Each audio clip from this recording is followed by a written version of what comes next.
दोस्तों बहुत बहुत स्वागत करता हूं आप सभी का।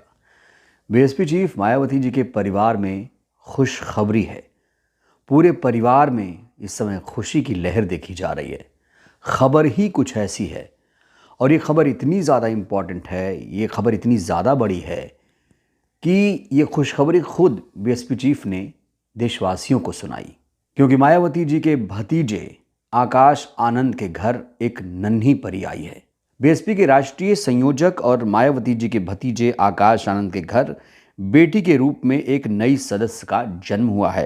बीएसपी चीफ ने खुद सोशल मीडिया पर इस खुशी की जानकारी साझा की है। तो बीएसपी चीफ, जिन्हें प्यार से लोग बहन जी कहते हैं, बहुत लोग बुआ जी भी कहते हैं, अब वो दादी भी बन चुके हैं क्योंकि आकाश आनंद पिता बन चुके हैं। आकाश आनंद, जो कि बीएसपी के राष्ट्रीय संयोजक हैं, उनकी शादी साल 2023 में डॉक्टर प्रज्ञा से हुई थी। उन्होंने लंदन से एमबीबीएस की पढ़ाई की है। आकाश आनंद ने भी फॉरेन से पढ़ाई की है। और ख़बर ये नहीं है कि मायावती जी के घर एक नन्ही परी आई है, खबर इससे भी कहीं ज़्यादा बड़ी है दोस्तों। ये खबर इसलिए ज़्यादा बड़ी हो जाती है क्योंकि जैसे ही आकाश आनंद के घर नन्ही परी का आगमन हुआ, आकाश आनंद ने एक कसम ली, एक संकल्प लिया है। और आकाश आनंद के उस संकल्प से मायावती जी इतनी ज़्यादा खुश हुई कि उन्होंने इस खबर को देश के सामने साझा किया। मायावती जी ने इसको लेकर एक ट्वीट किया है, बहुत ही प्रेशियस, बहुत ही इंपॉर्टेंट ट्वीट है। इस ट्वीट को आप देखिए, लिखा है, बहुजन समाज पार्टी के राष्ट्रीय संयोजक श्री आकाश आनंद को पुत्री के रूप में परिवार में नई सदस्य की प्राप्ति पर सभी लोगों में खुशी की लहर है। सभी लोगों में खुशी की लहर है तथा उनके लिए इससे भी ज़्यादा हर्ष और गौरव की बात यह है कि आकाश ने अपनी बेटी को माननीय बहन जी की तरह ही बहुजन समाज के मिशन के प्रति समर्पित करने के लिए तैयार करने की इच्छा व्यक्त की है, जिसका बीएसपी चीफ ने तहे दिल से स्वागत किया है। माँ और बेटी दोनों पूरी तरीके से स्वस्थ हैं। तो यहाँ पर बड़ी खबर ये निकल कर आ रही है कि आकाश आनंद अपनी बेटी को बहन जी की तरह बनाना चाहते हैं। यानी जिस तरीके से बीएसपी चीफ ने संघर्ष किया, दोस्तों आप लोग जानते हैं कि बीएसपी चीफ ने कितना ज़्यादा संघर्ष किया है।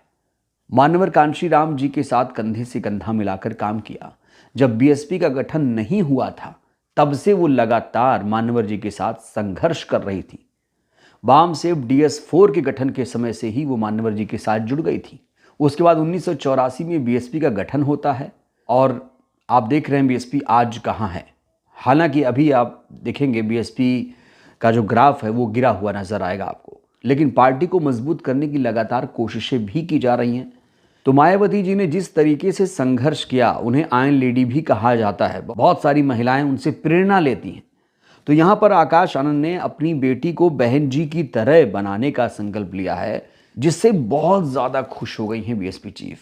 और उन्होंने आकाश आनंद के इस कदम का तहे दिल से स्वागत किया है और इसीलिए शायद उससे प्रभावित होकर, आकाश आनंद के विचारों से प्रभावित होकर उन्होंने ये खुशी देश दुनिया के सामने साझा किया।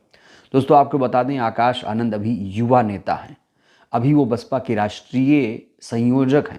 हालांकि एक दौर वो भी था जब वो मायावती जी के उत्तराधिकारी बन गए थे, लेकिन अब वो उनके उत्तराधिकारी नहीं हैं। एक दौर ऐसा भी आया जब आकाश को पार्टी से भी निकाल दिया, सारे पद छीन लिए गए थे। 2024 लोकसभा चुनाव की बात कर रहा हूँ। हालांकि अब उन्हें पार्टी का राष्ट्रीय संयोजक बनाया गया है। अब बीएसपी जो है भी उत्तर प्रदेश में खुद को मजबूत करने की कोशिश कर रही है। एक नारा निकल कर आया है, 403 सीट की तैयारी है, 226 सीट हमारी है। लेकिन जब बात गठबंधन की आती है तो बीएसपी चीफ लगातार कहती हैं कि हम गठबंधन नहीं करेंगे। बड़ा सवाल यह है, क्या बिना गठबंधन के बीएसपी फिर से वही मुकाम हासिल कर पाएगी जो 2007 में उसने हासिल किया था? बार बार बीएसपी अपनी उपलब्धियां गिनाती है और कहती है कि हमने 2007 में जो करके दिखाया है तो 27 में भी कर सकते हैं। ये बीएसपी का अपना सोचने का तरीका है, ये बीएसपी का आत्मविश्वास है। हालांकि बहुत सारे लोग इस समय बीएसपी को लेकर कई सारे सवाल खड़े करते हैं। कहते हैं कि बीएसपी में अब वो दम नहीं है, क्योंकि 2012 से लगातार पार्टी का ग्राफ गिर रहा है और मायावती जी की सक्रियता को लेकर भी सवाल खड़े हो रहे हैं। मायावती जी आज सिर्फ ट्विटर तक ही सीमित हैं, वो उतना ज़्यादा सक्रिय धरातल पर नज़र नहीं आती हैं। हालांकि मायावती जी जो भी करें उनके समर्थक उसे दिल से कबूल करते हैं। वो घर से निकलें ना निकलें, उन्हें उससे कोई मतलब नहीं है। आज भी उनके पास 10% वोट बैंक है उत्तर प्रदेश में अगर देखें तो। हालांकि चुनौतियां भी हैं। यूपी चुनाव बीएसपी को किसी भी तरीके से जीतना होगा, करो या मरो की स्थिति भी है।